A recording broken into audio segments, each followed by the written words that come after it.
The world knows how inhumane slavery has been in the past. However, how the black women slaves suffered during slavery on plantations and in the houses of their masters is something never reported. Black slave males were beaten and tied with poles the whole night, and their arms and legs were cut. However, when it comes to the brutalities and exploitation of black women slaves went through, history books become silent. In this video, we will tell you the unspeakable ways the slave owners exploited black women slaves during slavery. Let's get started. The Black History Archives. Imagine being confined within a cage, subjected to the prying eyes of strangers who view you as a curiosity. Consider the profound indignity of having your identity and humanity stripped away. For countless black women slaves, particularly during the 19th and early 20th centuries, this horrifying reality was their fate. They were put on display in what were called human zoos.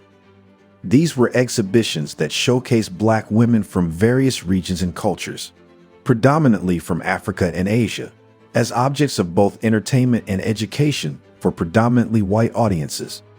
These grotesque spectacles were often staged at world's fairs, circuses, museums, and parks. Human zoos were an integral part of the colonial project, a sinister action marked by the exploitation and oppression of individuals from colonized lands. These exhibitions served to reinforce racist stereotypes and ideologies that sought to justify white supremacy and domination. Moreover, they flagrantly violated human rights and medical ethics, as the exhibits were subjected to physical and psychological abuse, exposure to diseases, and tragically death. One of the most heart-wrenching examples occurred during the Tervuren exhibition in Belgium in 1897, where 267 Congolese individuals were forcibly transported to a fabricated village and made to endure harsh outdoor conditions. Tragically, 7 of them succumbed to these brutal conditions and were laid to rest in a nearby churchyard. This horrific event was orchestrated by King Leopold II, who governed Congo as his private colony and perpetrated unspeakable atrocities against its inhabitants. Another notorious case is that of Sarah Baartman, also known as the Hottentot Venus, who was brought to London in 1810 and put on display due to her distinctive physical features, particularly her enlarged buttocks. She passed away in 1815, yet her body parts were grotesquely exhibited in a museum until 1974. She belonged to the Khoikhoi people of South Africa, who endured discrimination and maltreatment under European colonizers. These are just 2 of the many instances of human zoos that occurred on a global scale, that lay bare the darkest aspects of our history and shed light on the enduring consequences of racism and colonialism. Yet it did not end there. In the chilling annals of slavery's history, there exists a gruesome chapter that speaks of a pervasive and horrifying aspect of enslavement: sexual violence. Within the grim confines of slavery, where the enslaved had their very humanity stripped away, the enslavers held absolute dominion over their bodies, using coercion and brutality to inflict relentless sexual exploitation. In the hierarchy of the plantation culture, with its twisted sense of power and a legal system that offered no protection, the enslaved were left profoundly vulnerable to unspeakable violations. Historians, in their quest to unveil the full extent of this sexual violence, face a formidable challenge due to the scarcity of legal cases documenting these heinous crimes. However, a glimmer of truth emerges from the shadows through the narratives of those who endured this harrowing ordeal, particularly enslaved women. One such voice is that of Harriet Jacobs, an enslaved black woman who dared to speak of the dire consequences faced by those who revealed masters sexually exploiting the black women slaves. She wrote a book titled Incidents in the Life of a Slave Girl, where she revealed what black women slaves went through. She writes that slave masters would sexually assault black women slaves and rape them whenever they wanted. Even in some cases, guests and neighbors of the slave owners were allowed to rape the black women slaves. Here's a reminder to please support us so we can make more videos for you by subscribing to our channel and giving the video a like. We want to build a strong community and we need your support. Let's continue now.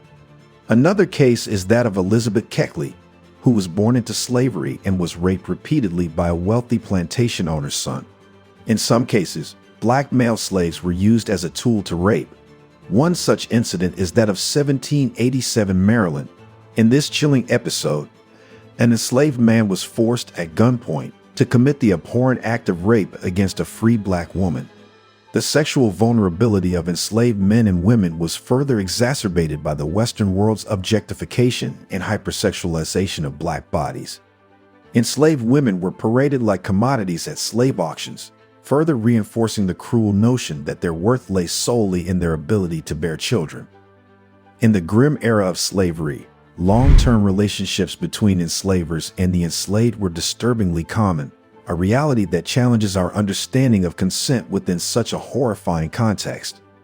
For enslaved women, options were limited, and sometimes agreeing to their enslavers' sexual desires was perceived as the lesser of two unthinkable evils. Harriet Jacobs, for instance, entered into a relationship with a white man to escape the advances of her loathed enslaver, illustrating the desperate choices faced by those ensnared in slavery's malevolent grasp. Some enslavers even dangled the promise of manumission, a coveted ticket to freedom, for favored concubines and their offspring. However, the harsh realities of plantation life or the death of the enslaver often shattered such promises into painful shards of broken dreams. These relationships, while deeply disturbing, were shockingly common, as attested by contemporary accounts and the high percentage of mixed-race individuals in the antebellum South. Mary Boykin Chestnut, a diarist of the era, noted that men often lived with both their wives and concubines, resulting in the presence of mixed-race children in many households. Virginia, in particular, stood as a testament to this unsettling truth, with a significant number of mixed-race enslaved individuals, representing over 10% of the enslaved population. Even more disheartening was the involvement of white women who engaged in sexual relations with enslaved men, often singling out those with lighter skin. Instances of interracial adultery were not uncommon, with divorce petitions and testimonies laying bare the intimate connections between white women and black men.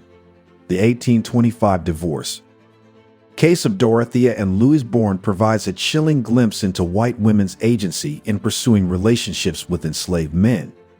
Witnesses in the case testified to Dorothea's relentless pursuit of Edmund, an enslaved man owned by their neighbors, with some believing she had borne children by him. The absence of shock among these witnesses hints at the grim reality that such relationships, however horrifying, were not considered extraordinary. Laws and acts, cold and unfeeling, gradually stripped enslaved individuals of their very personhood, reducing them to mere objects and possessions owned by others. The sale and purchase of human beings became a grotesque norm, widely accepted, and shockingly, the prohibition of slave importation to the United States did not herald the abolitionist movement, but instead inflated the value of domestic slaves, transforming people into commodities. As the transatlantic slave trade drew to a close at the turn of the 19th century, the cruel profitability of slave labor in the production of lucrative crops like cotton surged to new heights.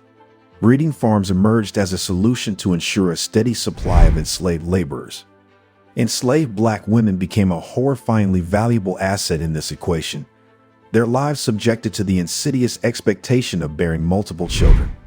Often, they endured the agony of rape and exploitation at the hands of their masters. We made a video on the slave breeding farms, which you can check out on our channel. Within this breeding culture, enslaved individuals were treated as nothing more than livestock. Male slaves, often referred to as stockmen, were brought in to impregnate female slaves owned by others, all with the goal of producing as many labor-capable slaves as possible. The profitability of these breeding farms was staggering, with slave traders salivating over the prospect of the numerous slave children they could sell. But the story does not end here even. Imagine for a moment the horrifying reality of being subjected to gruesome medical experiments without anesthesia, while a group of doctors observes your suffering. This was the cruel fate of Anne, Anarcha, Lucy, Betsy, and many other enslaved black women in the 19th century. The perpetrator of these unspeakable atrocities was J. Marion Sims, often lauded as the father of modern gynecology. Sims conducted his grotesque experiments in the United States, mercilessly subjecting these women to multiple painful surgeries in his quest to develop surgical techniques for repairing vesicovaginal fistulas. His actions flagrantly violated both human rights and medical ethics, placing him in a grim historical lineage that includes other unethical experiments, such as the Tuskegee syphilis experiment. One of the most disturbing aspects of Sims' actions was his belief, rooted in racism, that black people did not feel pain. Despite any contributions he may have made to the field of gynecology, the stark reality remains that his research was built upon the exploitation of enslaved black women's bodies. While some attempt to defend Sims by attributing his actions to the era in which he lived, the lack of recorded voices from the women involved, and the complete absence of informed consent cast a long shadow of ethical concern. Historical records revealed that the women subjected to Sims' experiments experienced excruciating pain, often resulting in complications and infections from his invasive procedures.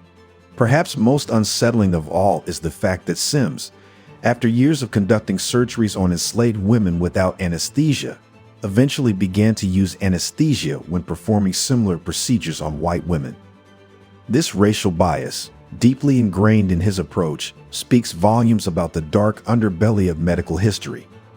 Did you know black women slaves were exploited in these ways by their masters? Do you know any more things done to black women slaves? Let us know your take on that and how humans can be so brutal to do things that black women slaves tolerated. Would you like us to make more videos? If yes, please support us by subscribing to the Black History Archives and clicking the bell icon. You can check out more videos on our channel too.